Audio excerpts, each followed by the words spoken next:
안녕하세요. 이주연 전도사와 떠나는 주말 성경 여행 시간입니다. 제가 지난주에는 개인적인 일이 있어가지고 영상을 준비를 하지 못했습니다. 성실하지 못한 저의 불찰을 용서하시고 어, 오늘은 그 믿음의 조상 아브라함 편 6번째 시간으로 창세기 18장 일부분을 볼 겁니다. 앞에 있는 부분을 좀 잠깐 볼 건데요.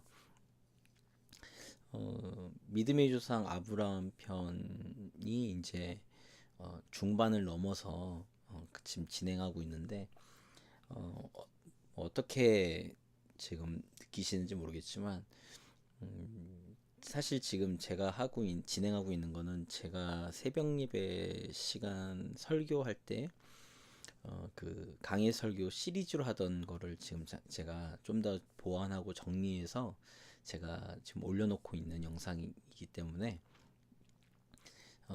조금은 깊이 있게 조금은 더 많은 정보의 양을 제공해 드려야 되는데 아직은 제가 조금 부족하고 제 시간적 여유가 좀 부족해서 그렇게까지 준비 못한 점은 양해를 부탁드릴게요. 자, 자소적인 얘기는 여기서 그만.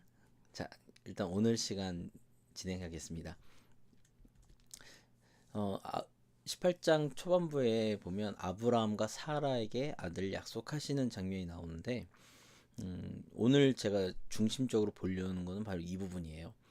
믿음의 조상 아브라함에게만 주는 하나님의 약속.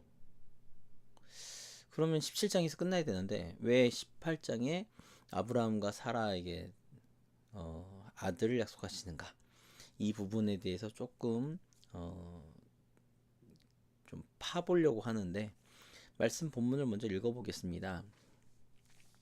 여호와께서 마브레에 상수리 나무들이 있는 곳에서 아브라함에게 나타나시니라. 날이 뜨거울 때에 그가 장막문에 앉아 있다가 눈을 들어 본즉 사람 셋이 맞은편에 서 있는지라. 그가 그들을 보자 곧 장막문에서 달려나가 영접하며 몸을 땅에 굽혀 이르되 내 주여 내가 주께 은혜를 입었사오면 원하건대 종을 떠나 지나가지 마시옵고 물을 조금 가져오게 하사 당신들의 발을 씻으시고 나무 아래서 쉬소서. 내가 떡을 조금 가져오리니 당신들의 마음을 상쾌하게 하신 후에 지나가 가소서. 당신들이 종에게 오셨음이니이다. 그들이 이르되 내 말대로 그리하라. 아브라함이 급히 장막으로 가서 사라에게 이르되 속히 고운 가루 세 스아를 가져다가 반죽하여 떡을 만들라 하고 아브라함이 또 가축대에 있는 곳으로 달려가서 기름지고 좋은 송아지를 잡아 하인에게 주니 그가 급히 요리한지라. 아브라함이 엉긴 젖과 우유와 하인이 요리한 송아지를 가져다가 그들 앞에 차려놓고 나무 아래 모셔 섬에 그들이 먹으니라. 그들이 아브라함에게 이르되 내 아내 사라가 어디 있느냐? 대답하되 장막에 있나이다. 그가 이르시되 내년 이맘때 내가 반드시 내게로 돌아오리니 내 아내 사라에게 아들이 있으리라 하시니 사라가 그 뒤 장막문에서 들었더라. 아브라함과 사라는 나이가 많아 늙었고 사라에게는 여성의 생리가 끊어졌는지라. 사라가 속으로 웃고 이르되 내가 노쇠하였고 내 주인도 늙었으니 내게 무슨 즐거움이 있으리요. 여호와께서 아브라함에게 이르시되 사라가 왜 웃으며 이르기를 내가 늙었거늘 어떻게 아들을 낳으리요 하느냐. 여호와께 능하지 못한 일이 있겠느냐. 기한이 이를 때에 내가 내게로 돌아오리니 사라에게 아들이 있으리라. 사라가 두려워서 부인하여 이르되 내가 웃지 아니하였나이다. 이르시되 아니라 내가 웃었느니라. 자, 여기까지 말씀을 볼 겁니다. 자, 아브라함이 만난 사람들은 과연 누굴까요? 이런 거죠. 아브라함이 만난 사람 누굴까? 이 오늘 18장 1절에서부터의 쭉 말씀을 보면 결국에 이 아브라함에게 나타나서 지나가는 이 사람들은 하나님이라는 것을 우리가 알 수 있어요. 이 하나님이라는 사실을 우리가 알 수 있는데 왜 세 사람일까? 그래서 어떤 분들은 이 세 사람에 대한 부분들을 삼위일체로 확장시켜 가시는 분들이 계시는데 그거는 조금 오바라고 생각하고요. 성경을 제대로 보시진 않는 것 같습니다. 항상 우리가 하나님의 말씀에 대해서 논증을 하거나 논쟁을 할 때는 이 성경 본문 텍스트에 있는 부분들을 좀 가지고 논쟁을 해야죠. 아브라함이 만난 사람들은 과연 누굴까라고 했을 때 1절부터 나오는 세 사람의 정체에 대해서 많은 성경학자들의 주장들이 있습니다. 아까도 말씀드린 것처럼 이것을 삼위일체를 뭐 확증하는 어떤 그런 부분으로 말씀하시는 분들이 있는데 이 부분들은 좀 과한 해석이고요. 여러 가지 아무튼 주장이 있는데 여기서는 여러 주장을 살펴보는 건 이 시간에 의미가 별로 없을 것 같아서 이것은 신학을 공부하고 성경을 연구하는 사람들에게 좀 더 필요한 부분이라 제가 지금 대상으로 하고 있는 것은 평신도들이니 이 논쟁에 대한 부분들은 좀 지나가겠습니다. 그러나 확실한 건 아브라함의 고백에서 유추할 수 있는 내용이죠. 그 내용이 뭐냐면 3절에 아브라함은 세 사람을 향해서 주, 그러니까 마스터라는 표현을 쓰죠. 마스터라는 표현을 쓰죠. 이 표현은 주인이란 뜻이잖아요. 나의 주인. 그래서 이 표현 자체는 성경에서 하나님을 향한 그 믿음의 사람들, 특별히 이스라엘 사람들이 이 주라는 표현을 쓸 때는 하나님과의 관계 속에서 표현되어지는 것들이 많습니다. 뭐 거의 대부분들이 하나님과의 관계에서 쓰여지죠. 그리고 아브라함이 엎드려 경배하는 자세를 보면 17장에 하나님을 만나는 자세와 동일하죠. 그러니까 17장에 하나님을 아브라함이 만났어요. 그리고는 하나님께서 말씀하시고 그 말씀대로 행해서 할례를 행하죠. 그렇기 때문에 이거는 지금 제가 하는 말은 저의 지극히 제 개인적인 견해입니다만 그 17장의 모습이 있었기 때문에 18장에 아브라함 앞으로 지나가는 그 세 사람을 하나님인 것을 느끼고 하나님인 것을 알고 하나님 그 영접하는 거였죠. 그리고는 아브라함이 경배하는 자세, 그리고 향해서 주라고 하는 표현들, 이런 표현들을 통해서 아브라함에게 나타난 이 세 사람은 하나님이라고 하는 거죠. 근데 이 세 사람 중에 그러니까 이 세 사람이 전부 다가 하나님이 아니고요. 이 이후에 19장이죠. 19장에 나타나 있는 소돔과 고모라에 관련된 이야기들을 쭉 살펴보면 이 다음에 제가 나왔죠. 18장과 19장에 나타난 내용만으로 보면 세 사람 중에 한 사람은 하나님의 현현, 그러니까 하나님께서 나타난 거고 나머지 두 사람은 천사라고 유추할 수 있습니다. 그 이유가 뭐냐면 19장에 소돔과 고모라를 향해 그러니까 아브라함의 기도를 들은 하나님께서 이 두 사람을 두 사람이 가요. 근데 그 두 사람이 가서 19장이 뭐라고 표현되냐면 천사라고 표현합니다. 그렇기 때문에 이 두 사람은 나머지 두 사람은 천사라고 유추할 수 있고요. 그리고 이 한 사람은 하나님의 현현. 근데 이제 이 하나님의 현현에 대한 부분들에 있어서 저를 비롯한 이 성경학자들의 상당수는 또 저희 학교 제가 공부한 신학교의 노선에서는 이 하나님의 현현에 대한 부분들 구약에서 하나님의 신의 아들, 하나님의 아들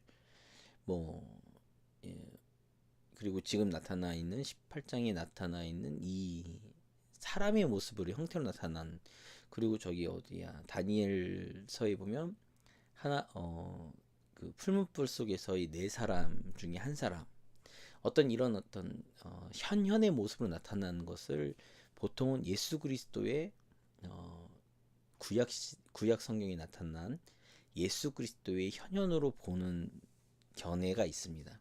저는 그 견해를 주장하고 있고요. 그래서 실질적으로 이 18장에 나타난 아브라함에게 나타난 세 사람 중에 한 사람 여호와라고 지칭되어지는 이 세 사람 중에 한 사람은 예수 그리스도의 현현의 모습이 아닐까. 물론 이제 이것은 유추죠. 정확한 거는 하나님 앞에 가봐야지 할 수 있는 건데, 그래서 이런 부분들, 그러니까 현현이시고 한 사람은 하나님이 현현이시고 나머지 두 사람은 천사라고 유추할 수 있습니다. 성경의 본문을 보면, 자, 아까도 이야기했지만 18장에 분명히 세 사람이 아브라함에게 왔어요.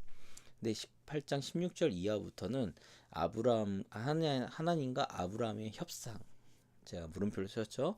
협상이 벌어지죠. 그 협상의 내용이 지금 잠깐 간단하게 말씀드리면, 소돔에 뭐 50명의 의인이 있으면 어떡할 겁니까? 뭐 40명이 있으면 어떡할 겁니까? 이런 식으로 해서 계속 그 소돔과 고모라의, 롯이 살고 있는 소돔과 고모라의 멸망에 대해서 아브라함이 계속 하나님께 협상하는 장면이 나와요. 그리고 난 이후에 하나님을 떠나고 아브라함도 자신의 처소로 들어갔죠.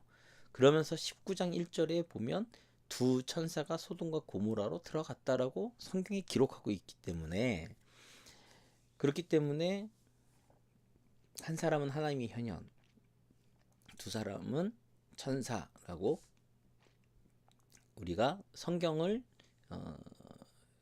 통해서 유추할 수 있습니다. 자, 아브라함과 사라에게 함께 말씀하신 이유가 뭘까? 자, 17장에 보면 아브라함은 그 하나님의 말씀을 믿었어요. 사라를 통해서 아브라함이 100세 때 아들을 얻을 것이다, 이 말씀을 믿었어요. 그래서 할례를 행하죠. 그러면 거기서 끝나야 되는데, 믿음의 조상이니까 거기서 끝나야 되는데, 왜 18장에 동일하게 아브라함과 사라에게, 지금 17장은 아브라함을 대상으로 했지만 18장은 사실은 사라를 대상으로 하나님께서 말씀하시고 나타나신 거기 때문에, 왜 아브라함과 사라에게 함께 말씀하신 이유가 뭘까를 생각해 봐야 됩니다. 우리는 흔히 집중하는 것이 아브라함에게만 집중하잖아요. 그러나 18장에 보면 사라에게도 하나님께서 그에게 선포하시죠. 하나님의 말씀, 하나님의 능력에 대해서, 하나님의 비전과 하실 일에 대해서 말씀하시죠. 그 이유가 뭘까? 자, 제가 문제 제기했던 거, 17장에 아브라함에게 약속하신 말씀을 왜 18장에 아브라함 처소에 와서 사라와 함께 다시 말씀하시는가, 약속하시는 이유는 뭘까죠? 자, 이삭은 아브라함 혼자서만 믿음으로 낳을 수가 없는 상황이죠. 그렇죠?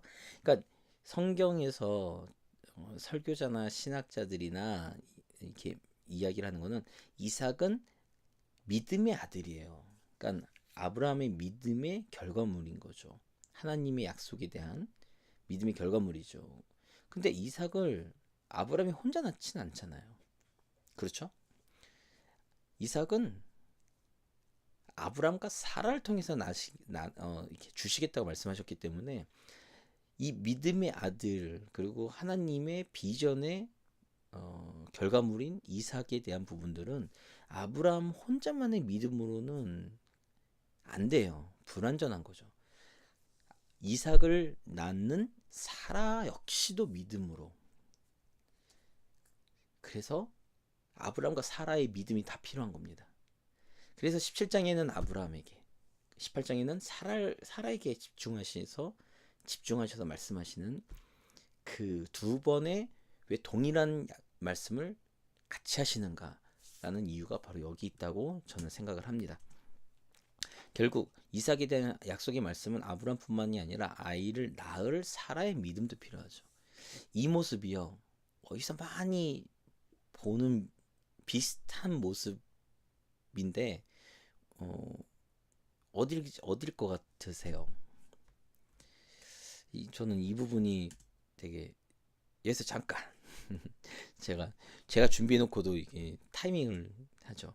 자, 약속의 자손인 이삭에 대한 약속을 믿는 믿음이 아브라함과 사라에게 동시에 필요한 이 부분이, 신약에 나오는 예수님에 대한 믿음이 요셉과 마리아 두 명에게 필요한 것과 동일한 거죠.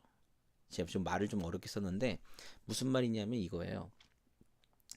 약속의 자손, 하나님의 약속의 결과물인 이삭에 대해서 아브라함의 믿음만이 필요한 게 아니라 사라의 믿음도 필요했잖아요. 근데 이 부분이 어디서 나타나냐면 예수님이 이 땅에 아기 예수로 오실 때 아기 예수를 낳는 성령으로 잉태해서 아기 예수를 낳는 마리아의 믿음도 되게 중요하죠. 그 마리아에 대한 믿음이 어디에 집중되어 있냐면 누가복음에 기록되어 있죠.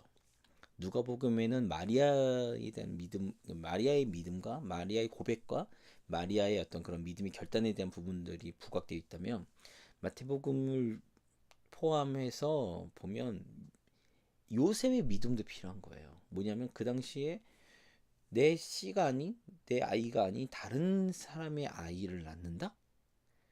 그러면 당연히 내칠 수 있어요. 내친다는 표현이 그렇지만 파혼의 이유가 됩니다.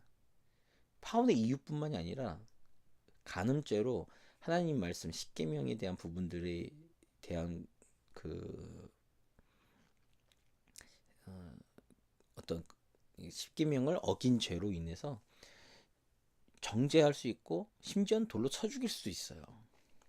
그게 법이 그 당시 법이었던 거죠. 그런데 하나님께서 그러니까 천사를 통해서 가브리엘 천사를 통해서 요셉에게도 말씀하시죠. 그래서 요셉이 그것을 믿음으로 받아들여서 마리아를 데리고서 호적을 정리하러 베들레헴으로 가는 거예요. 그러니까 아기 예수님이 태어난 부분들에 있어서 많은 사람들이 마리아에 대한 믿음에 대한 것들만을 부각하지만 궁극적으로는 마리아가 그 믿음으로 아기 예수를 낳을 수 있었던 가장 어떤 든든한 울타리는 바로 요셉이 하나님의 말씀을 믿었기 때문에 그래요. 그래서 예수님은 마리아의 믿음 플러스 요셉의 믿음을 통해서 이 땅에 태어나신 겁니다. 우리가 그것을 놓치면 안 돼요. 근데 지금 이 부분들이 지금 아브라함과 사라의 동시에 대한 믿음이 필요한 거잖아요. 이 부분과 비슷하게 매치가 된다라고 저는 생각을 하는 거죠. 그래서 여기서 제가 한 가지 이제 깨달은 게 뭐냐면 이겁니다. 우리가 종종 이렇게 뭐랄까요? 이런 경우가 있어요. 하나님이 나의 믿음, 하나님께서는 믿으면 된다라고 말씀하셨는데, 아이고, 제가 죄송합니다. 이게 잘못 눌러가지고 계속 나오네요. 앞으로 돌아가 버렸네. 잠시만요. 또 이런 라이브의 문제.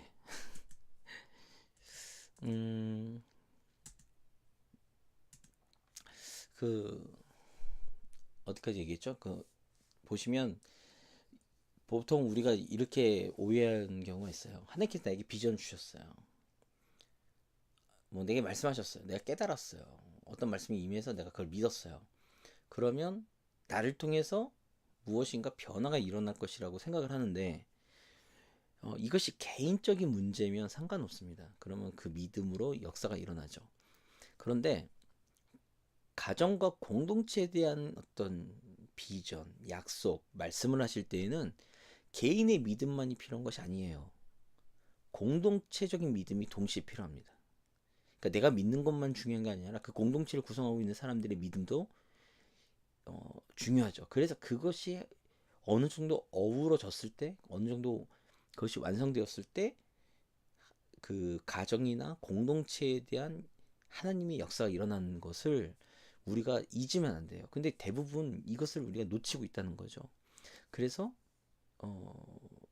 그것을 놓쳐서 그냥 나의 믿음만은 충분하다. 나의 믿음으로 된다라고 착각하는 경우가 많습니다. 그러나 오늘 말씀을 통해서 보면 이 아브라함 가정에 아브라함과 사라를 통한 이삭의 탄생을 위해서는 아브라함 믿음도 필요하지만 사라의 믿음도 필요하다. 이 두 사람의 믿음이 생겼을 때 이루어진다. 그러면 우리에게 오늘날 우리의 가정과 우리의 공동체, 교회, 공동체에 하나님께서 어떤 비전과 말씀과 약속이 임했을 때 나 혼자만 믿는 것이, 리더인 내가 믿는 것이 아니고 내 구성원이 내가 믿는 것이 중요한 것이 아니라 공동체가 같은 믿음으로 똘똘 뭉치고 그 믿음으로 하나님께 고백하며 헌신하며 나갈 때 그 역사가 일어난다는 것을, 이 간단한 얘기를 제가 되게 장황하게 했는데 그만큼 중요합니다. 근데 우리가 이걸 놓치고 있는 게 안타깝습니다. 자, 아브라함과 사라의 동일한 반응이, 비슷한 반응이 나와요. 자, 17장에 아브라함이 하나님이 하시는 말씀에 대한 반응이 18장에 사라의 반응과 동일해요. 이 반응에 대한 성경의 해석은 사라가 자신의 몸의 변화에 대해서 잘 알고 있었기 때문이라고 말하죠. 즉 무슨 말이냐면 생리가 끊어졌다는 표현을 통해서 이 말은 사라의 몸에서는 아이를 잉태할 수 없다는 객관적인 사실을 보여주는 겁니다. 그러니까 불가능한 일이에요.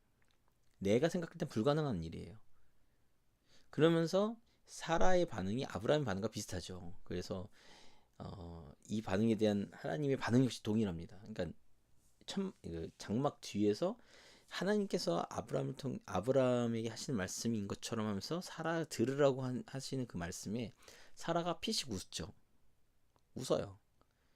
내가 어찌, 내 주인도 노쇠했고 나도 아이를 낳을 수 없는데 내가 어찌 아이를 낳을 수 있을까? 그래서 웃어요. 그랬더니 이 반응에 대한 하나님의 반응 역시 동일하죠. 어떻게 동일하죠? 아이를 낳으면 그의 이름을 이삭이라고 하라. 제가 17장에도 말씀드렸어요. 아브라함에게 있어서 이삭은 자신이 오랫동안 꿈꿨던 비전이에요. 소망이에요. 소원이었어요. 그것을 하나님의 놀라우신 역사를 통해서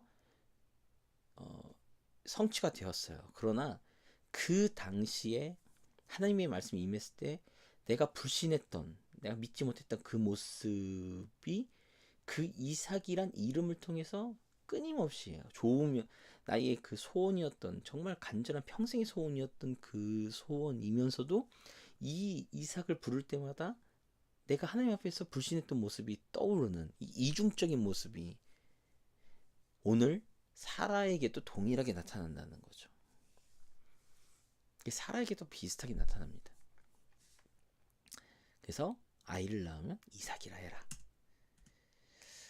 자, 아브라함과 사라에게 아들 약속. 어이구, 이거는 그거 돌아갔네요. 앞부분으로. 오늘 제가 준비한 것은 여기까지예요. 오늘은 좀 제가 준비가 좀 덜 돼서 죄송하고요. 이게 오늘 제가 드리고 싶은 말씀은 이겁니다. 뭐냐면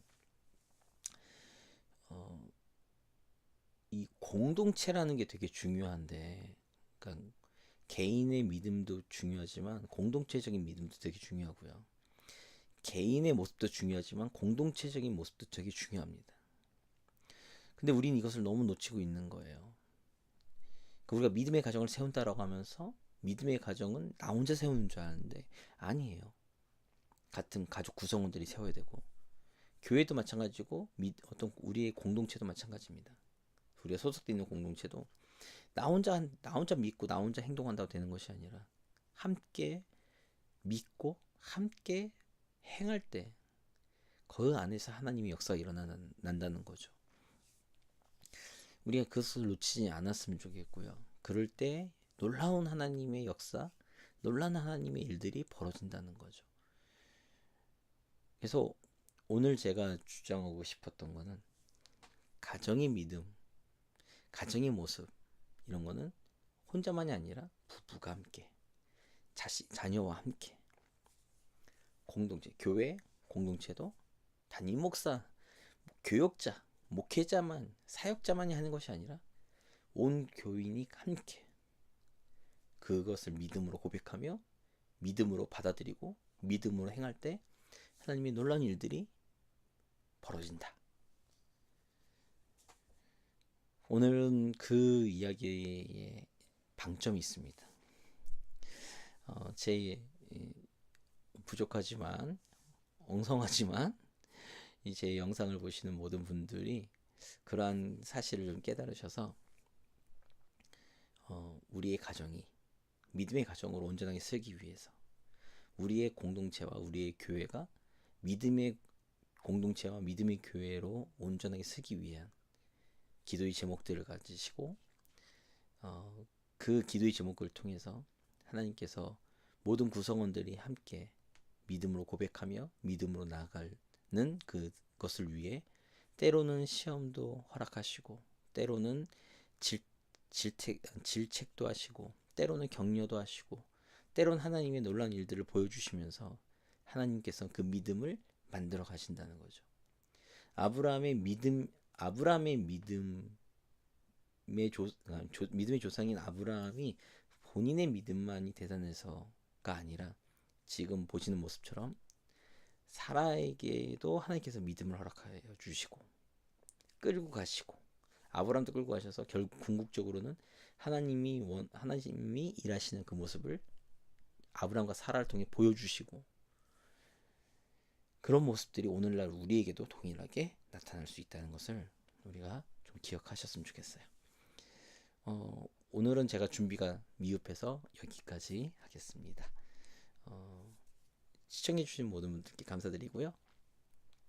다음에는 조금 더 준비된 모습으로 다음번에는 순서로 보면 소돔과 고모라 이야기죠. 그래서 그것들을 조금 더 잘 준비해서